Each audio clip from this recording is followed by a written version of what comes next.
Salut à tous, on se retrouve pour parler du FC Barcelone en ce jeudi 27 juin et on commence tout d'abord avec les joueurs du Barça. On sélectionne encore quelques-uns qui ont joué hier soir, dont les deux Portugais, João Félix et João Cancelo. Donc seulement Félix a joué, donc c'est un 11 très remanié parce que le Portugal était sûr de finir en tête, même qu'il y avait victoire ou défaite. Bon, il y a eu défaite quand même 2-0 contre la Géorgie, donc le Portugal se qualifie bien évidemment pour les huitièmes de finale. Et du coup le classement de tous les groupes après la troisième journée, donc il y a pas mal de joueurs du Barça en plus qu'on finit en pole position de leur groupe, comme Ter Stegen et Gundogan avec l'Allemagne, ils finissent en tête. L'Espagne de Lamine Yamal, de Pedri, ou par exemple de Ferran Torres finissent en tête bien sûr de la poule B. Il y a qui d'autre? Il y a le Portugal bien sûr de la poule F, sinon il y en a qui ont fini deuxième, comme l'équipe de France de Jules Koundé, ou le Danemark par exemple de Christensen. Et du coup quand même 10 joueurs du FC Barcelone se qualifient pour les huitièmes de finale. Donc il y a eu quelques éliminations, enfin surtout je pense celle de Lewandowski, que j'ai en tête. Après je sais pas, c'est un autre joueur du FC Barcelone qui a été éliminé lors de cet Euro. Et du coup le tableau final de cet Euro, maintenant on bascule bien sûr sur les matchs très importants, les matchs où tu n'as plus le droit de perdre. Là, tu n'as plus le droit de griller des jokers parce que c'est les matchs élimination directe. Donc, voici tout le programme. Donc, Espagne, Géorgie. Là, il y aura un duel 100% joueur du Barça avec Gundogan contre Christensen. Donc là, tiens, les deux joueront contre la Slovénie. L'équipe de France, gros match de Jules Koundé, ça sera contre la Belgique. Donc, voilà, toutes les poules, toutes les rencontres plutôt, ce sera mieux. De ces huitièmes de finale, on peut voir aussi date et horaire, bien sûr, par rapport à toutes ces rencontres. Et regardez, Lamine Yamal fait partie du meilleur 11 de la phase de groupe. Donc Lamine Yamal en attaque avec, Mikotadze et Musiala. Donc voilà, félicitations bien sûr aux jeunes joueurs du FC Barcelone. Les unes aujourd'hui, tout d'abord, Mundo Deportivo, ça parle de contre la Géorgie, parce que bien sûr Mundo Deportivo c'est un journal espagnol et l'Espagne affrontera la Géorgie en huitième de finale. Ça c'est cette équipe, le redoutable Kvaratskhelia qui sera en face de l'Espagne, de Lamine Yamal bien sûr pour une place en quart de finale. Et l'autre donc ça parle plutôt de Araujo et Alarme Araujo. Qu'est-ce qui se passe avec Araujo? Donc voilà, si on peut voir les articles, donc le Barça pousse pour Araujo, c'est le renouvellement de son contrat avant la fin du mois. Donc on est le 27, donc la fin du mois les gars c'est dans 3 jours. Donc voilà, il va falloir qu'il se dépêche très rapidement parce que le Barça aimerait en gros qu'il prolonge officiellement dans moins de 3 jours tout simplement. Bon, le problème c'est qu'actuellement il joue la Copa América quand même, Araujo. Donc il y a une énorme incertitude au Barça concernant Araujo. Le club veut résoudre son avenir avant juillet, mais pense que Manchester United a intensifié ses démarches au cours des dernières heures pour le signer, parce que bien sûr pour l'instant, il n'a rien prolongé. Bien évidemment, il y a des équipes qui s'intéressent à lui. Donc, il y a le Bayern, mais il y a également Manchester United. Et Manchester pourra offrir à Araujo un salaire environ 2 fois supérieur à celui qu'il gagne du côté du Barça. Donc, salaire doublé, c'est une rejoindre la première ligue. S'il ne renouvelle pas son contrat avec le Barça, ils feront tout pour le signer. Et le Barça, c'est pour ça qu'ils aimeraient le prolonger avant début juillet, donc dans moins de 3 jours. Donc, voilà, tout va s'accélérer dans les prochains jours concernant Araujo. Soit il prolonge, donc là, il restera au Barça, il n'y a pas de souci. Mais s'il ne prolonge pas, il pourrait être vendu et Manchester les gars pourrait passer à l'action concernant le défenseur uruguayen qui jouera la nuit prochaine, mais pas que l'Uruguay joue à 3h du matin contre la Bolivie lors d'un match de Copa América. En cas de victoire, l'Uruguay sera officiellement qualifié pour les quarts de finale de cette compétition. On continue toujours avec le journal Sport les gars, et Juan Laporta, donc le président veut recruter Julian Alvarez, l'attaquant de Manchester City. Les dirigeants sont convaincus qu'il convient au projet. Oui, certainement, c'est un très bon attaquant, sera un joueur parfait peut-être pour le futur, pour remplacer on peut dire Lewandowski après, bien sûr. Vous savez, c'est quoi le problème? C'est le prix, les gars. On ne va pas du tout Manchester City faire un cadeau au Barça, un duel prêté. Ce ne sera pas du tout une option, bien sûr, pour City. Et le vendre, oui, City, je pense, pourrait le vendre. Mais voilà, ça sera au prix fixé par City. On pense que, vu ce qu'il apporte maintenant à City et que c'est un super sub parfait pour remplacer des fois Erling Haaland, je pense que le prix sera au moins de 80-90 millions d'euros. Et là, bien évidemment, ça coince pour le club Blaugrana. Concernant Marc Guiu, donc on n'a pas vu encore l'officialisation. Et voilà, c'est à 2 doigts fait, bien sûr.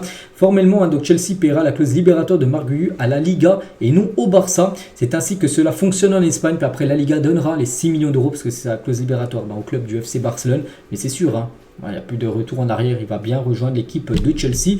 Et Chelsea pourrait prêter Marc Guiu en Ligue 1 cet été. Et Strasbourg est une option parce qu'en gros, Chelsea et Strasbourg sont le même propriétaire. Et du coup, souvent, il pourrait peut-être même pas jouer à Chelsea. Il pourrait partir en prêt du côté de Strasbourg pour prendre de l'expérience, on peut dire, le jeune ex-joueur du Barça, parce qu'on peut quand même le considérer comme ça maintenant. Hein. Et la décision de Marc Guiu de quitter le Barça a laissé ses coéquipiers du Barça Athlétique, hein, l'équipe réserve, hein, sous le choc. Hein, tout le monde ne comprend pas en gros sa décision. Le joueur joue pour les équipes de jeunes du Barça depuis 2014, hein, parce qu'il aurait pu... c'est pas que Chelsea lève sa clause libératoire qu'il est obligé d'aller là-bas. Il faut que le joueur aussi donne son oui. Et il a donné son oui. Donc c'est pour ça qu'à là-bas, ses coéquipiers les catégories jeunes du Barça sont un peu tous choqués. Bon, après, il fait ce qu'il veut, bien sûr, mais voilà, ils sont quand même surpris, en gros, qu'il veuille déjà quitter le Barça si jeune, hein, le jeune Guiu. Hein. Et un journaliste, il a dit le Barça a très mal géré le cas Marc Guiu. Ils l'ont fait jouer dans l'équipe première sans renouveler son contrat et mettre à jour sa clause libératoire. C'est très important, hein, de prolonger et surtout d'augmenter les clauses libératoires parce que sont très bas, son début de carrière. Puis des fois, il y a des joueurs comme ça, à l'image de Marc Guiu, qui partent. Hein. Donc, Chelsea a dépensé 16 millions d'euros pour un attaquant brésilien de 18 ans. Maintenant, ils vont payer seulement 6 millions d'euros pour Marc Guiu qui s'est déjà adapté à l'Europe. Donc voilà, tout est dit les gars. C'est vrai que ça a été très mal géré, c'est dommage parce que c'est un joueur qui a montré de beaucoup de belles choses, on peut dire. Hein. Puis même s'il venait à rejoindre Chelsea, il va rejoindre Chelsea. Et voilà, on pense que son prix, les gars, va faire que d'augmenter, bien sûr, et peut-être sera revendu par Chelsea d'ici 4-5 ans par 40-50 millions d'euros. Donc c'est vraiment dommage quand même pour le Barça, très mal géré comme le dossier Marc Guiu. Bref, on continue les 3 options de Barcelone pour le poste d'ailier gauche. Hein. Ailier droit, tu as déjà ce qu'il faut. Ailier droit, tu as déjà Lamine Yamal, hein, tu as au pire Rafinha s'il reste, voilà, qui peut dépanner. Mais ailier gauche, tu as Félix, tu as Ferran Torres, c'est plutôt léger, il faut un autre joueur. Hein, donc tu as toujours Nico Williams, tu as Dani Olmo et Luis Diaz. Hein, c'est ces 3 joueurs à chaque fois que je vois le plus. Donc les 3 ne viendront pas, hein, les 3 d'un coup. Hein, bien sûr, c'est impossible. Hein, mais certainement un des 3 devrait débarquer. À choisir, je ne sais pas c'est lequel le mieux. Je porterai sur Nico Williams, il connaît très bien la Liga, il est copain avec Lamine Yamal. Je pense que ce serait l'ailier gauche parfait pour le Barça saison prochaine. Concernant Kimmich, hein, le Bayern Munich s'attend ce que Kimmich ne renouvelle pas son contrat avec le club et exige entre 30 à 40 millions d'euros pour son transfert cet été dans un an. Tiens, dans 1 an et 3 jours, il est en fin de contrat avec le Bayern. Donc le Bayern va le vendre là, sinon ils vont le perdre libre l'été 2025. Voilà son prix. Donc c'est jouable, hein, 30 à 40 millions d'euros. Oui, c'est jouable pour le Barça, même si le Barça a des problèmes financiers. Si tu fais une voire plusieurs grosses ventes, des ventes à plus de 80 millions d'euros, je pense, je sais pas, un De Jong, tu le vends 80, et ben voilà, tu peux investir la moitié de cette somme, hein, sur Kimmich, hein, bien évidemment, qui est un magnifique footballeur, un joueur de classe mondiale. Le FC Porto est intéressé toujours, à part Mika Faye, on a parlé hier que pourquoi ça patinait, ben voilà, peut-être on a des infos. Hein. Donc Porto est toujours intéressé, mais n'est pas prêt à payer les 15 millions d'euros demandés par le club du Barça, mais payer seulement 5 millions d'euros. Hein. Voilà, eux, ils veulent bien payer, mais seulement 5 au lieu des 15 demandés par le Barça. Et c'est ce qui coince toujours concernant le jeune Mika Faye. Concernant la future saison, ça y est, on a une date enfin de reprise, les gars. La première équipe, donc l'équipe du Barça A, les gars, se remet au travail le 10 juillet. Ça y est, on a plus beaucoup de jours, les gars. Hein. À peu près une quinzaine de jours dans 2 semaines, les gars. Retour à l'entraînement. Ce sera certainement, bon, j'ai pas le 10, je sais pas quel jour c'est exactement, peut-être un lundi, j'en sais rien. Voilà, le 10 juillet, les gars, reprise de l'entraînement. Donc voilà, ça sera tout d'abord avec des tests médicaux. Hein. C'est à chaque année. Les joueurs déjà qui reviendront vont passer des tests médicaux pour voir si tout va bien. Et ensuite, l'équipe s'envolera pour les États-Unis le 28 juillet. Il y aura déjà une petite pré-saison, hein, déjà 18 jours avec les joueurs présents. Hein, les joueurs, par exemple, qui vont jouer encore l'Euro et la Copa América viendront bien sûr plus tard parce que nous aussi, on a le droit à des jours de vacances. Donc voilà, le 28 juillet, c'est la date du départ, hein, du côté des États-Unis.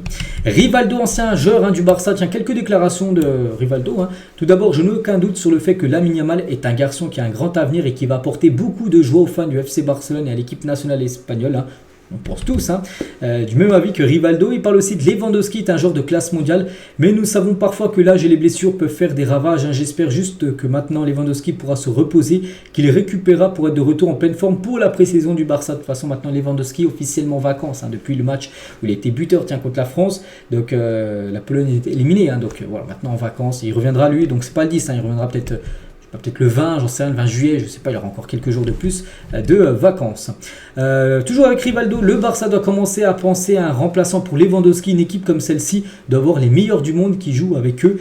Cela signifie également garder un œil sur les marchés, les meilleurs joueurs du marché à tous les postes, y compris l'avant-centre. Hein. C'est pour ça que tout à l'heure Alvarez a été ciblé, que Laporta bien sûr souhaitait l'arrivée de l'attaquant argentin. Et Rivaldo toujours, hein, je ne peux que féliciter Lamine, hein. Cette façon de jouer et cette personnalité, c'est quand même incroyable à seulement 16 ans. Il fait, je crois que c'est aux alentours, début juillet où il fête ses 17 ans, Lamine Yamal. Donc c'est très difficile de trouver un joueur de football qui a ce caractère, qui joue avec cette joie. Et il fait tout cela avec beaucoup de calme et il le fait comme s'il avait de l'expérience. En gros, il a déjà de l'expérience à seulement 16 ans. C'est ça qui est totalement fou avec lui. Et il parle de Nico Williams au Barça. Qu'est-ce qu'il peut en penser? Donc sans aucun doute, ça serait une excellente signature pour le club. Il devrait garder un œil sur lui pendant l'Euro pour évaluer s'ils doivent le signer. Pour l'instant, les 3 matchs, enfin surtout les 2 matchs qu'il a pu jouer, sur le 3e, je crois qu'il a été remplaçant. Ça a été quand même très très haut le niveau qu'a proposé Nico Williams. On va parler d'un ancien joueur également. On a parlé de Rivaldo avec quelques déclarations intéressantes, mais aussi d'Iniesta. Bon, pas de déclaration, mais juste une petite photo de lui à l'Estadio Johan Cruyff. Plus tôt dans la journée. Aujourd'hui, il était du côté de où joue l'équipe réserve, tout simplement. Donc, une petite photo de la légende Iniesta. Des nouvelles cadeaux pour Cubarsí qui n'a pas été appelé, bien sûr, pour jouer. L'Euro, mais il va jouer les Jeux Olympiques, enfin peut-être, voilà, si le Barça accepte. Et actuellement en vacances à Ibiza, il fait ce qu'il veut de ses vacances. Voilà, quelques infos concernant Pau Cubarsí. Et on finit, on revient un an jour pour Jean Arel, c'est la dernière info du jour. On apprenait la signature officielle de Gundogan qui rejoignait le Barça. C'était le 27 juin 2023. Il annonçait son départ de City dans la foulée. Quelques heures après, il annonçait son arrivée au FC Barcelone. C'était il y a un an jour pour jour. Très belle recrue, ce joueur qui est arrivé gratuitement au club. C'était il y a un an. Donc voilà les gars ce qu'il y a à dire. J'espère que ça vous a plu. On se retrouve demain vendredi pour le prochain numéro. À demain.